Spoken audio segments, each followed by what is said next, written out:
Hello dear friends, आज हम बात करने वाले हैं बहुत ही इम्पोर्टेंट क्वेश्चंस की कि सीएफटी क्या होता है। ये सिद्धांत जो है इस तथ्य की किस प्रकार व्याख्या करता है कि CuF6 3- अनुचुंबकीय जबकि CuNS3 3+ प्रतिचुंबकीय है, जबकि दोनों ही अष्टफलकीय हैं। तो इसकी व्याख्या ये कैसे करता है तो ये देखेंगे। तो ये इधर मैंने लिख रखा है कि ये कई बार एग्ज़ाम में पूछा गया है। 2016 में भी आया हुआ है, 2014 में भी आया हुआ है, 2020 में भी आ चुका है ये। लेकिन ये इम्पोर्टेंट बहुत है, इसलिए ये आ भी सकता है या इससे रिलेटेड एग्जाम्पल के रूप में अन्य उदाहरण देकर पूछ सकता है कि सीएफटी क्या होती है। दो यौगिक दे देगा कि इसमें से एक अनुचुंबकीय दूसरा प्रतिचुंबकीय है, तो ये क्यों है। अगर दोनों चतुष्फलकीय है तो भी क्यों है, अष्टफलकीय है तो भी क्यों है। तो हम इस क्वेश्चन का सोल्व करते हैं।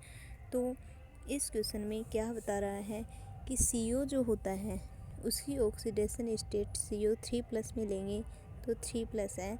तो CO जो है इसका इलेक्ट्रॉनिक विन्यास लिखेंगे तो CO आता है 27 पे, तो क्या आएगा 3D7 और 4s2। अगर CO3+ का लेंगे तो 2 इसमें से कम एक, यानी कि 3D6 4s2 है।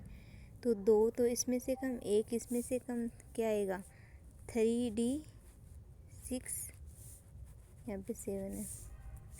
तो F जो है, F क्या है, एक दुर्बल क्षेत्र लिगेंड है। F जो होता है, फ्लोरीन जो होता है, एक दुर्बल क्षेत्र लिगेंड होता है। अतः यह उच्च चक्रण संकुल है जिसके विन्यास जो है वो T2G और UeG2 है। इसमें 4 अनपेड इलेक्ट्रॉन होने के कारण ये क्या होता है, अनुचुंबकीय होता है। जो फ्लोरीन है ये एक दुर्बल क्षेत्र लिगेंड होता है, इसमें 4 अनपेड इलेक्ट्रॉन पाए जाते हैं, इसलिए ये क्या होता है, अनुचुंबकीय प्रकृति शो करता है। तो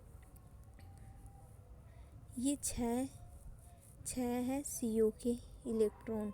तो इनको जब हम EG और T2G में डिवाइड करेंगे तो 4 तो T2G में आ जाएंगे, 2 EG में आ जाएंगे।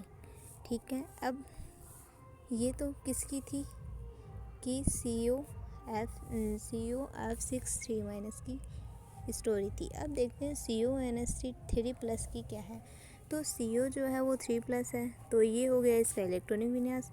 NS3 क्या है, दुर्बल लिगेंड है जिसमें समस्त इलेक्ट्रॉन क्या होंगे, युग्मित होंगे और कक्षकों में आ जाएंगे। इस संकुल में क्या होगा, एक भी अनपेड इलेक्ट्रॉन नहीं होगा, इसके लिए क्या होगा, प्रतिचुंबकीय होगा।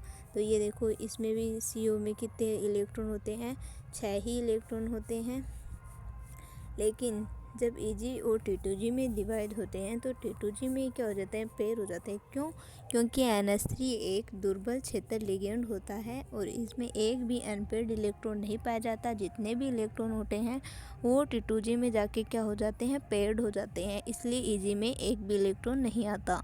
जबकि फ्लोरीन जो होता है वो एक क्या होता है, दुर्बल क्षेत्र लिगेंड होता है जिसमें क्या होते हैं, 4 अनपेड इलेक्ट्रॉन होते हैं।